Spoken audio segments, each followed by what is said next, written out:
கிறிஸ்துவுக்குள் மிகவும் பிரியமான தேவனுடைய பிள்ளைகளே, இந்த காலை நேரத்திலே உங்களை சந்திப்பதிலே மிகுந்த மகிழ்ச்சி அடைகிறேன். கர்த்தர் ஒவ்வொரு நாளும் நம்மை போஷித்து பாதுகாத்து பராமரித்து வருகிறது நினைத்து கர்த்தரை ஸ்தோத்திரிக்கிறேன்.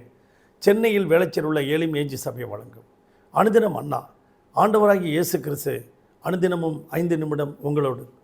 இந்த நாளிலும் தியானத்துக்கு எடுத்துக்கொண்ட வேத வசனம், அன்பு தேவனுடைய பிள்ளைகளே, யாக்கோபு எழுதின நிருபம் அங்கே 4ஆம் அதிகாரம் 17வது வசனம்.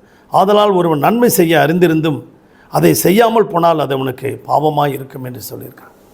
ஒரு வீட்டில் ஒரு அம்மா என்ன செஞ்சாங்க, ஒரு கோழியை வளர்த்தாங்க, அடுத்தது ஒரு வான்கோழியை வளர்த்தாங்க, அதே நேரத்தில் ஒரு ஆட்டுக்குட்டியும் வளர்த்தாங்க.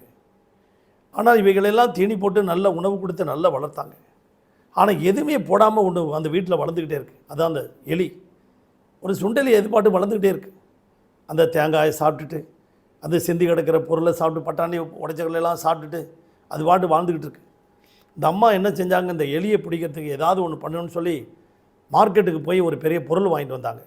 அவங்க வீட்டுக்கார்ட்ட சொல்லி வந்து, பாருங்கள் இன்றைக்கி ஒரு பெரிய பொருள் வாங்கிட்டு வந்திருக்கேன், இது வந்து பாருங்கள் அப்படின்னு பார்த்தா ஒரு எலிப்பறி.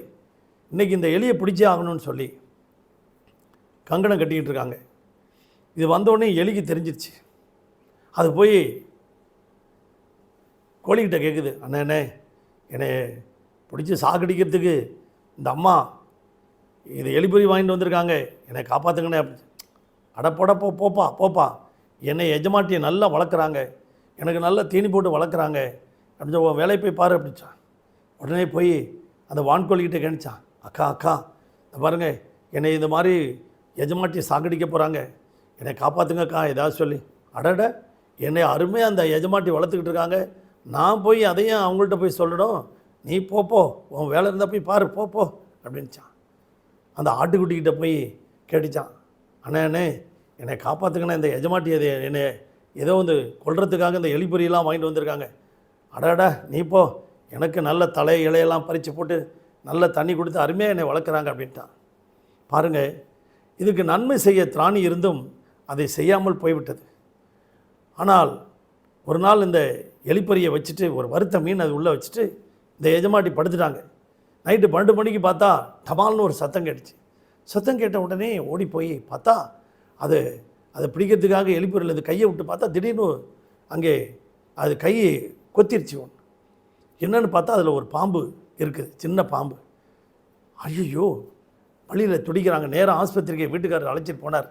அங்கே டாக்டர் சொன்னார், சரி இது ஒரு சின்ன பாம்பு தான், ஒன்றும் விஷம் ஏறலை, அதெல்லாம் வீட்டில் கோழி இருந்துச்சுன்னா அதை அடித்து கொஞ்சம் சூப்பு கொடுத்துருங்க அப்படின்னாங்களாம். அப்படியா, சரி நேராக வந்தாங்க. அந்த கோழி என்ன செஞ்சது, நன்மை செய்ய திராணி இருந்து செய்யாமல் போனதுனால அந்த எஜமாட்டி அந்த வளர்த்த கோழியை அடித்து சூப்பு வச்சு குடிச்சிட்டாங்க. இந்த செய்தியை அவங்க அப்பா அம்மா அவங்களாம் கேள்விப்பட்டாங்க. என்னடி பாம்பு கடிச்சிருச்சாம்ல, அப்படியா, உங்களெல்லாம் பார்க்குறதுக்கு வரோம் அப்படின்னோடனே எல்லாம் அப்பா அம்மாலாம் வராங்க. வரும்போது என்னச்சுன்னா, சரி வாங்க வந்து இந்த வான்கோழியை அடித்து பிரியாணி வச்சிடலாம் அப்படின்னோடனே அது வந்தோடனே சொந்தக்காரங்களாம் வந்தோடனே வான்கோழியை அடித்து பிரியாணி கொடுத்துட்டாங்க.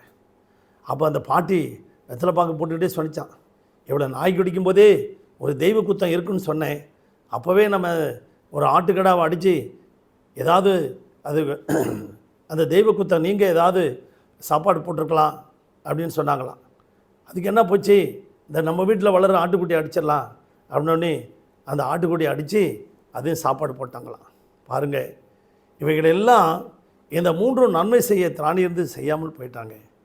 அன்பு தேவனுடைய பிள்ளைகளே, அப்படியாகத்தான் அங்கே 1 சாமுவேலின் புத்தகம் 25ஆம் அதிகாரத்தில் நாபால் என்கின்ற மனுஷன் அவன் ரொம்ப நொடிஞ்சு போய் இந்த நேரத்தில் தாவீது வந்து நன்மை செய்தான், அவனுக்கு எவ்வளோ உதவி செய்தான், காப்பாற்றினான்.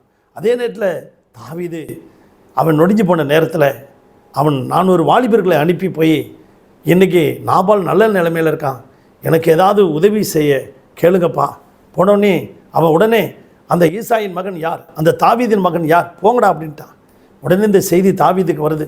தாவீது உடனே கிளம்புங்க போகலாம், அவன் வீட்டில் சுவரில் நீர் விடும், நாய் கூட விட்டு வைக்கக்கூடாதுன்னு கிளம்பி வரும்போது அபிகாயில் என்ன செஞ்சிட்டா, இந்த செய்தியை கேள்விப்பட்டு தாவீதுக்கு வேண்டிய வறுத்த பயிர் இந்த அத்திப்பழ அடை இவைகளெல்லாம் பால் கட்டி இவைகளெல்லாம் எடுத்துக்கொண்டு நல்ல பிரியாணி செய்து கொண்டு எடுத்துகிட்டு தாவீது காலில் போய் விழுந்து, ராஜாவே, இன்றைக்கு இஸ்ரவேலிலே நீங்கள் ஒரு ராஜாவாக ஆக போகிறீங்க, அவனுடைய இரத்தப்பழி உங்கள் மேலே சுமரக்கூடாதுன்னு சொல்லி அவனுக்கு நல்ல ஆலோசனைகளை சொன்னான். உடனே தாவீது, நீர் சொன்ன ஆலோசனை மிகவும் நன்றாக இருக்குதுன்னு சொல்லி அவனை ஆசீர்வதித்து அனுப்பினான். ஆனால் நாளடைவில் ஒரு 10 நாள் கழித்து நாபாலை தேவன் அடித்ததினாலே அவன் புழுப்புழுத்து இறந்து போய்விட்டான். அவன் பிரியமான தேவனுடைய பிள்ளைகளை, இன்றைக்கும் நாம் யாருக்கும் தீமை செய்யாதபடிக்கு நன்மை செய்ய பழகுங்கள். கர்த்தர் நம்மை ஆசீர்வதிப்பார். பரலோக பிதாவே, இந்த சத்தத்தை கேட்டுக்கொண்டிருக்க ஒவ்வொரு பிள்ளைகளையும் ஆசீர்வதியும். தேவைகளெல்லாம் சந்திங்க. ஒரு குறைவில்லாமல் நடத்தும். இயேசுவின் நாமத்தில் பிதாவே, ஆமென்.